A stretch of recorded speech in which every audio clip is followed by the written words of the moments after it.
obsessed with someone who will never love me back. No, he only has eyes for someone better than me in every way. Gigi Morin. I'm currently obsessed with a streamer called Polypuff. You may know him as League of Legends streamer and Bard enthusiast, but I know him as a person who cursed me with mental illness. Like, look at this watch type.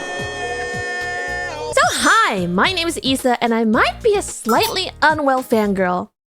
Want to hear about it? I guess I would consider Polypuff my oshi? And oshi, if you're unfamiliar with the term, means someone who's basically your favorite, and it's used a lot in VTuber idol cultures. It just means someone who you want to support a lot and love. And I guess mine is a PNG of a League of Legends character, but whatever, man. But Issa, aren't you a VTuber? Shouldn't you only love anime girls? You're literally one. Well, no, my last oshi was a bald man, but before that, I had my one and only kamioshi, which is my super ultra favorite, if you will. Let's take a little walk down memory lane as I talk about my obsession and the depths of my depravity. The year was I had just discovered my kamioshi from a funny clip off Twitter. It was a clip of a fucking Apex Legends stream. It's hard to remember the feeling of discovering your hyperfixation. It's kind of like walking through a portal that turns you from a well-adjusted normal person into a satanic creature from hell and wondering, what does the portal feel like? In another life, it would have been another normal day, and in this one, I was reborn as a batshit crazy fangirl. This timeline sucks. I don't know why I choose the people I like. Why do you like your kamioshi? I don't know. Funny. Anyway, something about this person just made me lose my goddamn mind. I drew enough fan art of this VTuber to make a whole art book, and so I made one. I printed that shit and sold it for money. I made a pretty good profit. And guess what? My oshi bought that shit and saw the shit fan art I put in that scene. If I say I'm gonna myself, it's definitely gonna demonetize this video, but I'm gonna honestly though, that wasn't even the most deranged thing I did. Maybe the average VTuber enjoyer is used to this, but I changed my entire working schedule so I could watch their streams. Not like I quit my 9 to 5 to work a graveyard shift or anything, but my oshi tended to stream late at night.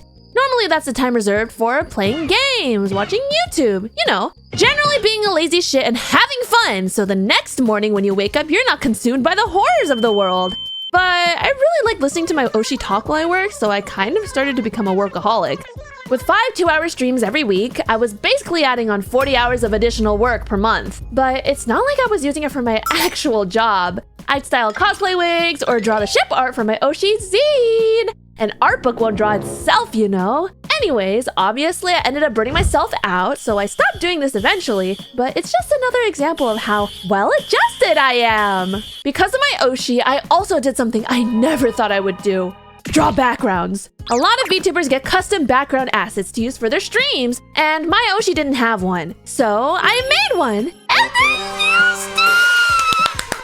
The serotonin of them thanking me on stream was worth all the suffering of drawing it. Now, I've been avoiding the elephant in the room. I've been pretty vague about which VTuber is my kamioshi, and I'm doing it on purpose. All these fan things I didn't do as Issa, because my identity as Issa didn't exist back then. My kamioshi is the reason I became a VTuber, but it's not exactly a happy story. You see, I was completely satisfied with my life as a crazy fangirl. It was so fun to tune into my oshi's live streams and forget about all my troubles. The times when they said my name because of a fan project I made or because I paid the money were the best moments of my life. Is that parasocial? Probably, but most love stories come to an end, and so did mine, as they unfortunately had to graduate. For VTubers, unless they start again under a different identity, graduating is basically the same as quitting forever. In the months leading up to their graduation, my oshi stopped streaming consistently, so that's how I started streaming. It filled up the time I normally spent watching them, and I started to really like streaming too. The energy I saved for being a crazy fangirl, I used on making my own stuff. So, without the absence of my oshi, I would have never discovered I liked being a VTuber too. It's kind of fucked up to be inspired by your oshi leaving, but I am so grateful to them for sending me down this path and for all the happy memories I made loving them. Now, this video is getting way too depressing, so instead of ending it here, let me tell you a much happier story about a YouTuber I was obsessed with in middle school. And no, it's not a Minecraft YouTuber. As a young girl, I loved watching makeup and fashion YouTubers. And there was one girl I loved watching the most. She was so cute, and she had bright pink hair, just like Sakura Miku. One fateful day, she announced that she was having a meet and greet, so of course I had to go see her. I carpooled with 2 other friends, and we arrived to the event 30 minutes early, and my god, it was not early enough! The line of beautifully dressed and adorable fans went out the door and down the block.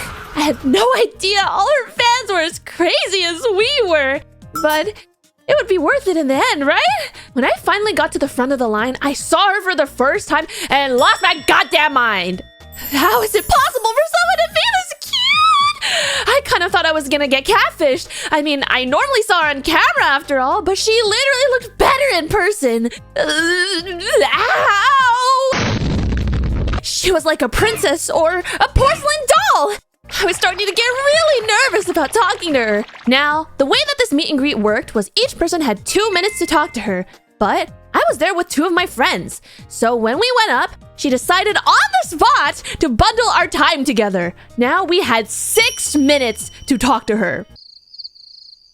Complete and utter silence. How do you expect me to hold conversation with my oshi for 2 minutes, let alone 6?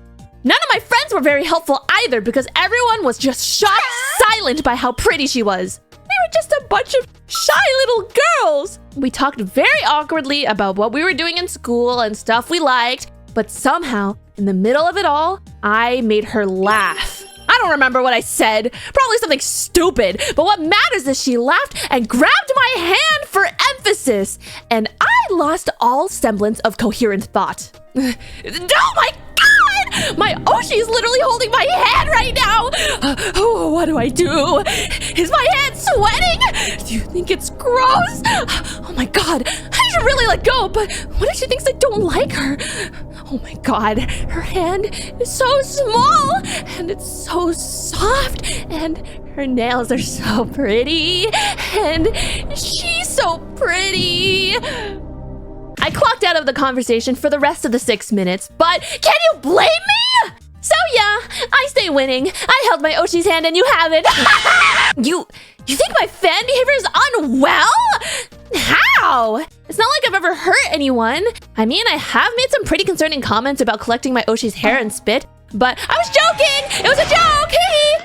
In the end, I think being a fan can sometimes be this crazy.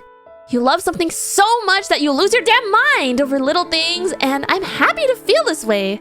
It makes being alive fun and exciting, and actually, I encourage you to try it. Being a crazy fan, that is. Maybe it can bring something new to your life in ways you could have never imagined, but maybe you should be a little less insane than me. By the way, if anyone tells Polypuff I oshi him, I will find you